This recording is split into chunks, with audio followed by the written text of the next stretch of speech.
N'hésitez pas à liker la vidéo si elle vous plaît et si vous êtes nouveau sur la chaîne, n'oubliez pas de vous abonner et d'activer la notification pour ne rater aucune de nos prochaines vidéos. On commence. L'histoire commence par la mort d'un homme vertueux, laissant une grande fortune à ses fils. Toutes mes condoléances pour la mort de ton père. Il était un homme vertueux. Il me faisait don d'un salaire mensuel, car je ne travaillais pas. Qu'il repose en paix. Il ne m'a jamais dit ça. Attendez, monsieur. Nous ne voulons pas rompre le bien que notre père a commencé.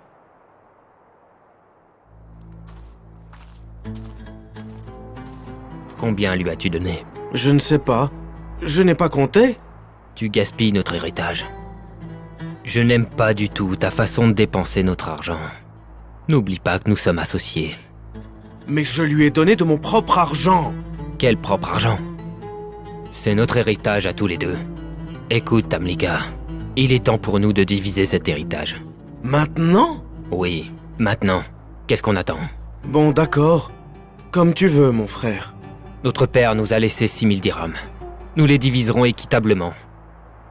Chacun de nous aura 3000.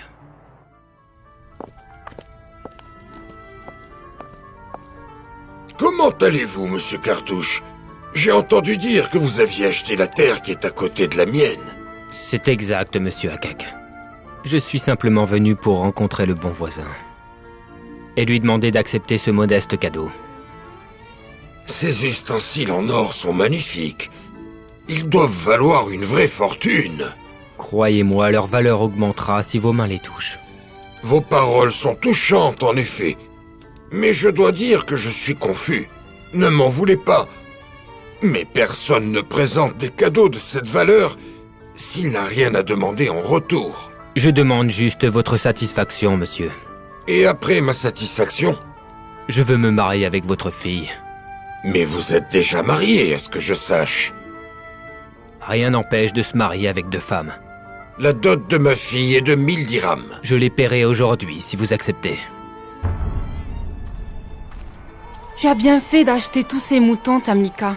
J'ai payé 1000 dirhams pour les acheter. C'est très bien. Nous en tirerons grand profit. Nous vendrons du lait tous les jours et nous donnerons à boire à notre fille Saba. Et demain, les moutons feront des petits et leur nombre augmentera. Nous n'allons pas attendre jusqu'à demain. Nous les tuerons tous aujourd'hui. Mais pourquoi? Tu as oublié tous ceux qui souffrent de faim autour de nous? Comment accumuler de l'argent et laisser tous ces gens dans le besoin? Dans ce cas, abattons le quart ou la moitié du troupeau pour les pauvres et gardons le reste pour nous. Je pense que ce sera suffisant. Dieu nous a donné beaucoup de richesses, Raouda. Et rien au monde ne me fait plus plaisir que de partager ça pour satisfaire Dieu. Je t'admire pour ces grandes valeurs.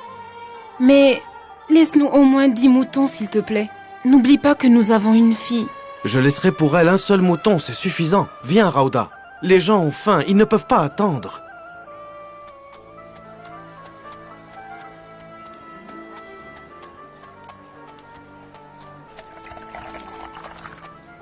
Que Dieu bénisse ton mariage, mon frère. Qu'est-ce que c'est? Tu te moques de moi? Hein? Mais pourquoi tu dis ça, mon cher frère? Pourquoi portes-tu ces vieux vêtements abîmés devant mes invités? Ce sont les meilleurs que je possède. C'est l'habit de notre père, tu ne t'en souviens pas? Et en plus, tu viens jusqu'ici à Dodan? Tu n'as pas une calèche tirée par des chevaux? Qu'est-ce que j'en ferais? Elle ne me servirait à rien dans les montagnes où je vis. Et personne ne peut avancer au milieu des rochers, à part mon ami ici. Tu considères cet âne comme ton ami? Et tu as l'intention de le laisser s'asseoir entre les gens? Cartouche, tu ne nous présentes pas à ton invité? En fait, c'est un ancien ami. Dis-moi pourquoi tu achètes des vêtements à 1000 dirhams, Tamlika? Ce que t'a dit ton frère t'a dérangé à ce point? Et ils ne sont pas pour nous. Venez, madame. Combien sont les membres de votre famille? 14. Tiens, Saba, porte ça pour cette dame. Que Dieu te bénisse, mon fils. Et vous aussi, madame. J'ai compris. Comme il est bon ton cœur, mon cher Tamlika. Grâce à Dieu, tu ne m'as pas contredit cette fois-ci. Je te contredis des fois parce que je me fais du souci. Raouda, si l'argent pouvait acheter l'au-delà, alors il serait stupide d'acheter la vie d'ici-bas avec.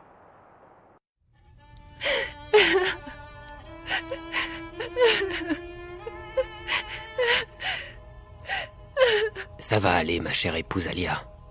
Je sais que tu aimais beaucoup ton père, ma chérie. Mais que pouvons-nous faire? C'est la volonté de Dieu. Tu sais bien que je ne crois pas en ton Dieu. Alors ne me dis pas quelque chose qui me rende encore plus en colère. Je voulais juste te consoler de la mort de ton père. Aide-moi à surmonter ça, idole. Qui prendra soin de la terre après mon père? Et qui allumera les encens sous tes pieds? Moi, bien sûr. Tu allumeras les encens pour un Dieu auquel tu ne crois pas? Je parlais de prendre soin de la terre. Je suis un homme jaloux par nature. Je n'accepterai pas que tu ailles cultiver la terre entre les hommes. Écoute-moi bien, Cartouche. Si tu veux prendre soin de ma terre et d'en récolter les fruits, il faudra que tu croies en mon idole. Celui-là? Est-ce que tu te moques de lui? Non, pas du tout, pas du tout. Non, je le trouve gentil. Il ne suffit pas que tu le trouves gentil. Tu dois aussi le respecter. Je le respecte, évidemment. Je le fais pour toi. Et tu dois prier devant lui. C'est ma seule condition. Prier devant lui? Je crois que nous sommes d'accord maintenant.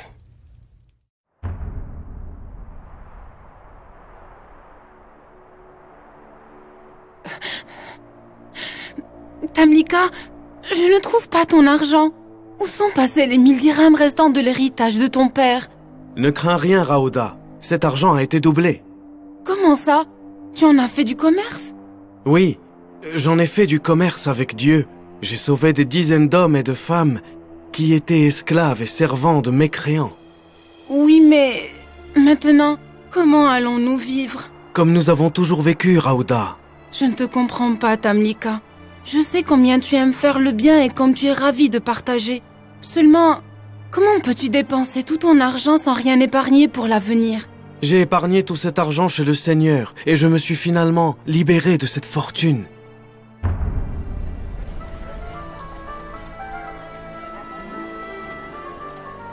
Ilala, qu'est-ce que tu fais ici?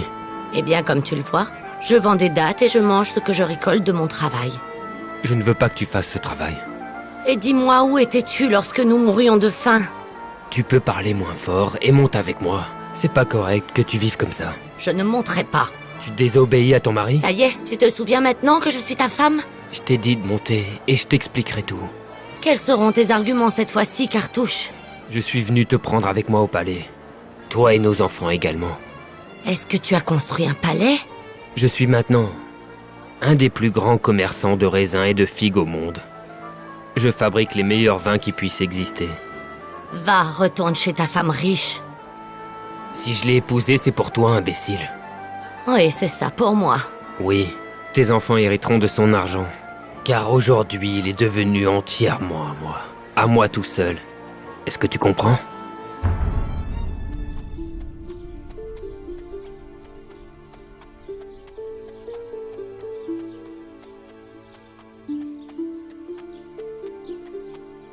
Cède le passage, pauvre paysan. Attendez un peu, s'il vous plaît. C'est le chemin de mon palais. Éloigne-toi. Voulez-vous que je tombe dans l'eau? Quoi? Tamlika? Cartouche, mon frère, comment vas-tu? Comme tu vois. Et toi alors? Qu'est-ce qui t'est arrivé? Je vais très bien, grâce à Dieu, mon frère. Tu appelles ça aller très bien? Tu as perdu ton argent chez les femmes ou au jeu de hasard? Si tu veux savoir comment je me porte, eh bien sache, et c'est bien grâce au Seigneur, que je n'ose pas m'approcher du péché. Et est-ce que ce n'est pas un péché d'être aussi misérable? Quelle misère! Je ne souffre de rien. Regarde ton visage pâle et tes vêtements déchirés. Passe me voir à mon palais. Je te ferai à manger et habiller. En tous les cas, merci, mon frère. Et amène tes enfants aussi. Combien d'enfants as-tu maintenant? Je n'ai que Saba. C'est tout? Moi, contrairement à toi, j'ai 7 garçons. Et je veux encore en avoir davantage. Pour qu'ils s'occupent de la terre après moi. Que Dieu bénisse tes enfants et ta terre. La terre ne meurt pas, et rien ne peut lui arriver. Ce qui compte, c'est avoir beaucoup d'enfants. Pour qu'ils cultivent cette terre. N'oublie pas de venir me voir, mais ne dis pas aux servants que tu es mon frère. Tu connais mon statut en tant que grand commerçant et agriculteur, hein?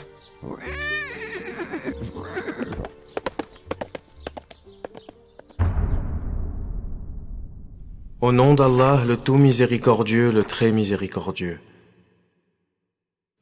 Propose-leur la parabole de 2 hommes. À l'un d'eux, nous avons donné 2 jardins plantés de vignes que nous avons entourés de palmiers et séparés par des champs ensemencés. Les 2 jardins produisaient de bonnes récoltes sans la moindre défaillance. D'autant plus que nous avions fait surgir un ruisseau entre eux. Il récolta donc ses fruits et dit, au cours d'une conversation à son compagnon, « Je suis plus riche que toi et plus puissant aussi grâce à mon clan. » Il entra dans son jardin et se fit tort à lui-même en disant, « Je ne pense pas que ce jardin puisse jamais dépérir. Et je ne crois pas que l'heure du jugement dernier puisse sonner un jour, et si ma foi je dois retourner à mon Seigneur, j'aurai certainement un sort bien meilleur. » Allah le Majestueux a dit vrai.